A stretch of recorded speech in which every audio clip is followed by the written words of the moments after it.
hidden from the public. In fact, sometimes they are even able to hide it from their own people. I will assure you that there are Planned Parenthood employees and volunteers all over this country who have no idea what they're actually involved in. Then there are other people who will look you right in the face and tell you that racism was not the driving force behind the American eugenics movement. And I think you'd have to be a complete idiot to believe that.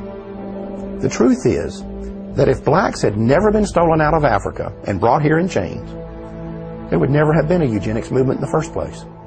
There would never have been forced sterilizations. There would never have been a birth control revolution. There would never have been a call for the legalization of abortion. And you would have never heard the terms population control and family planning. The fact is that had slavery never existed, Planned Parenthood would not exist today.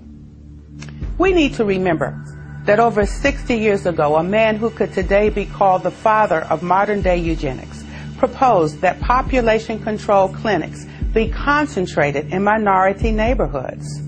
And now today, the vast majority of Planned Parenthood clinics are located in our neighborhoods.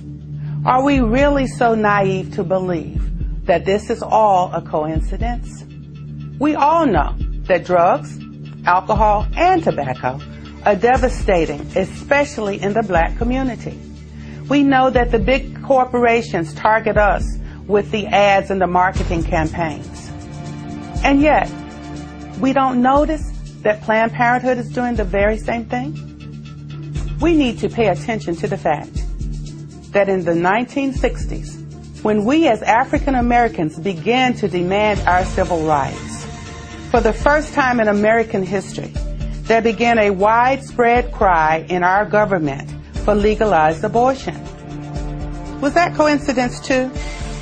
Or could it be that when we said we would no longer sit on the back of the bus, a place was being reserved for us down at the abortion clinic? For most people, it may be hard to conceive that the ethnic cleansing going on today through legal abortion began with the fear of freed slaves.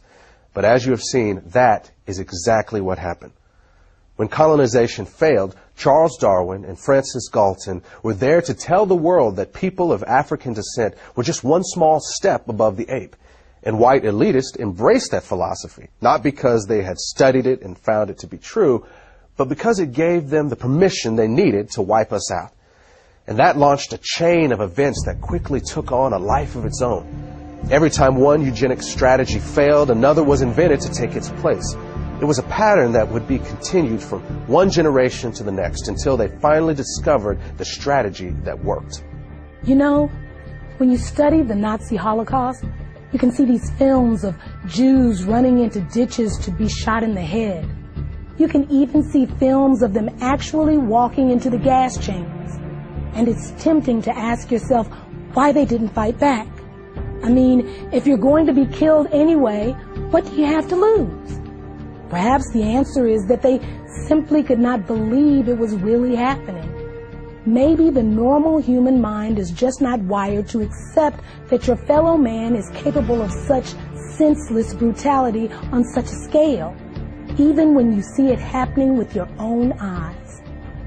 As African Americans, we need to recognize that we are doing the same thing.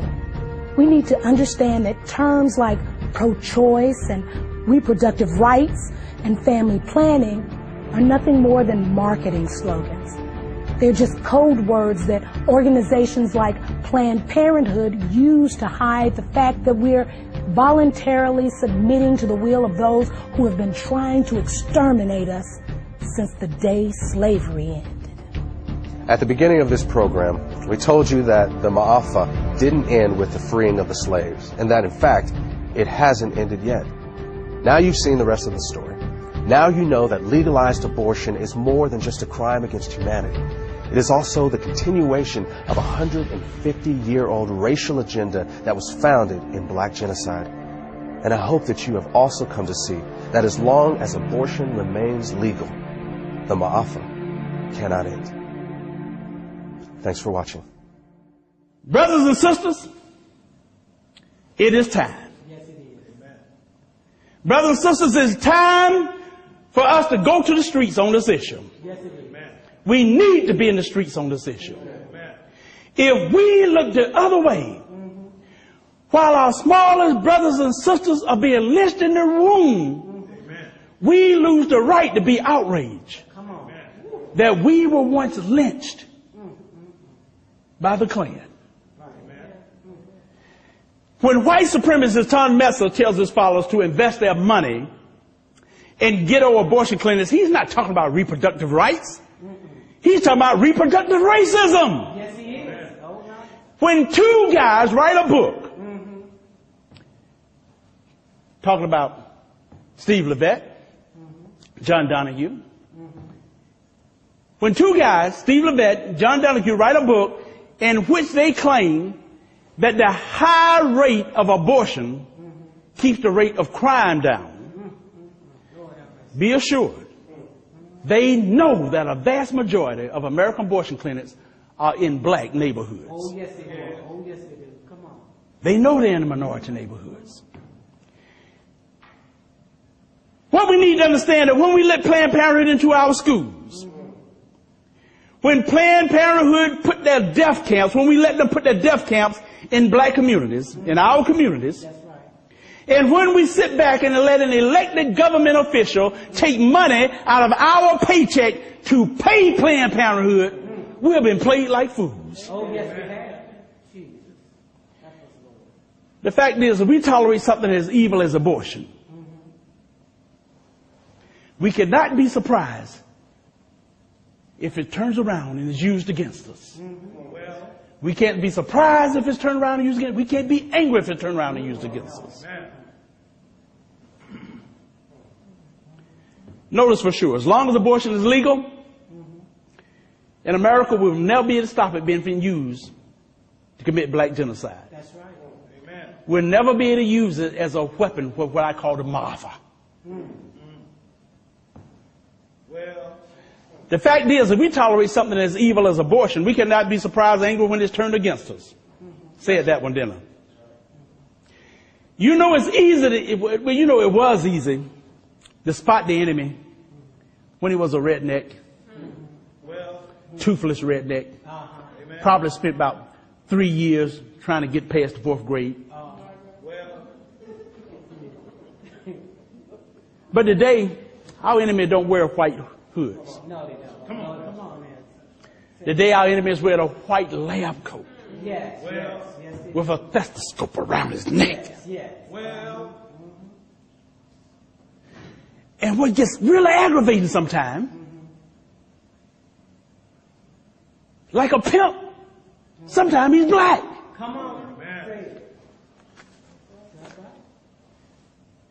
And this is not about political parties either, because there's a reason I'm an independent.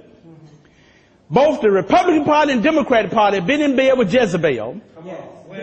and the eugenics business for more years than you and I have been alive. Come on. That's right. That's right. I will also tell you this, every time we vote for politicians who tell us they are pro-choice, it's like we're spitting on the graves of our ancestors. Our ancestors did not break the chains of slavery. No, they did. They didn't escape the plantations and the cotton field just so we could actually then take power and give it to political people who are there to wipe us out. Jesus. That's right. Amen.